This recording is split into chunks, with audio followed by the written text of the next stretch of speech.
yan ang loob, ito yung labas. Mas maganda. Napoprotektahan po yung kanyang lining para hindi siya mabasag. No? Yun lang po yung paggawa. Paglagay po ng name cloth. Kaya kung meron po kayong ipapagawa, papalagay. Paano po ba maglagay ng patches, no, sa name cloth sa mga uniform po ng ng mga security guard, police, no, militar, piloto? Ganito lang po yan mga katoto. Dahil magpapalit daw po tayo, natanggalin natin yan. Andito po yung kanyang alternate. Ito ang ilalagay natin dyan, no? Gagawin natin dyan, kakalasin natin siyempre yan.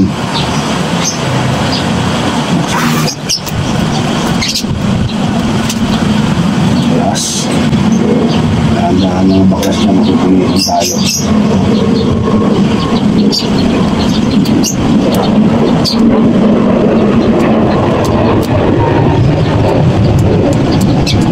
Mas madali ito kung hindi tayo magtatastas. May mga pagkakataon kasi nagpapalit po ng agency, ng name cloth, ng kulay ng name cloth. Kaya madalas din nagpapagawa yung mga ating mga customer, kahit yung mga estudyante na mga taga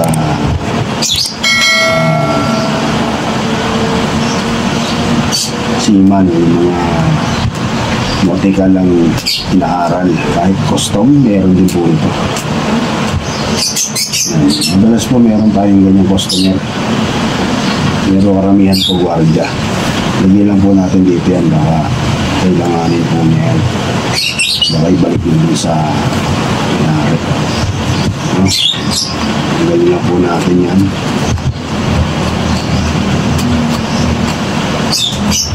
Yung pinangtahi dito, pasigsag ang estilo niya. Kasi tingnan mo,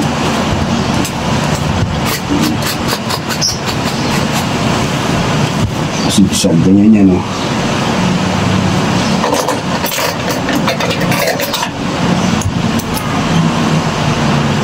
Ganyan ang tatahin natin. Yung tinastas natin, hindi ganyan ang tahi.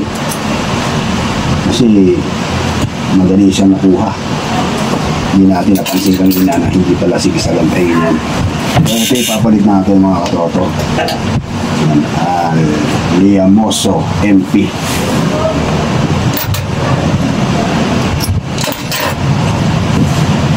Lagay mo dyan, sa sentro mo lang yan. Sa sentro, yan, sentro. Tapos,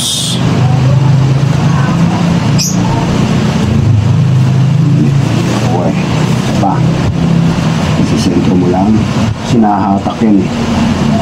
Kunin mo lang yung sinakahatak niya. Kunin mo ngayon, sentro yan. Lagyan mo na kasi dyan. Yan. Hindi papalag.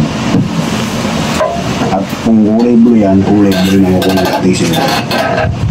Yan, ganyan nga. Tapos pasigsag. Kung ano po yung kapal ng lining niya, ganun din po yung kapal. Ano siya ko nasa ano yan? Tapos, nasa tapos yan.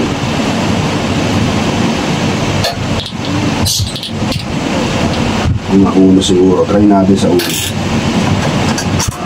Dito tayo mag-start yan.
Iyan ang loob.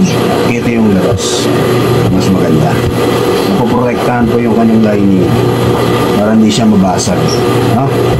Iyan lang po yung paggawa. Paglagay po ng 9 o'clock. Kaya kung meron po kayong ipapagawa, papalagay. Nandito lamang po ang inyong lingkod. Ang aming tanggapan ay bukas mula Lunes hanggang Biyernes. At handa po kami magantay sa inyo, mga katoto. Peace!